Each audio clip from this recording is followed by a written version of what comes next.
समाजी अगवान ऐं सहाफ़ी मुश्ताक सरकी, मुर्तज़ा सोलंकी, एडवोकेट असगर सोलंकी, जानिसार सिंध जो चेयरमैन आबिद चाचड़, इंजीनियर मक़सूद डोमकी ज़मीर मशहूरी प्रेस कॉन्फ्रेंस कंदे चयो आहे त हिंगोरजा भरिसां ॻोठु साईंदास सोलंकी महीनो अॻु क़तलु कयल न्याणी अफरोज़ बेगम सोलंकी जा कातिल पुलिस अञा ताईं गिरफ़्तार न करे सघी आहे। कातिल बाअसर हुजण करे गिरफ़्तारी खां बचियल आहिनि।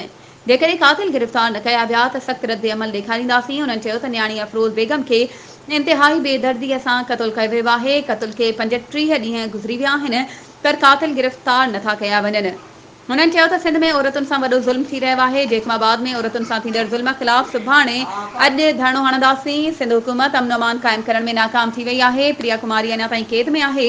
हुननि चयो त उत्तर सिंध में धाड़ेल राॼ क़ाइमु आहे। पीपी जा वॾेरा अमन अमान क़ाइमु करण जे हक़ में नाहिनि। हुन चयो त साफ़ इन मथां कूड़ा केस दाख़िल करे हिननि खे हिरासत सां कयो वञे थो। सहाफ़ी मुतहिद थियणु घुरिजे। वधीक ख़बरुनि ऐं अपडेट्स जे लाइ असांजे चैनल खे सब्सक्राइब कयो ऐं हा बेल आइकन खे प्रेस करणु न विसारिजो त जीअं असांजी हर नई अचण वारी वीडियो तव्हां ताईं पहुचे।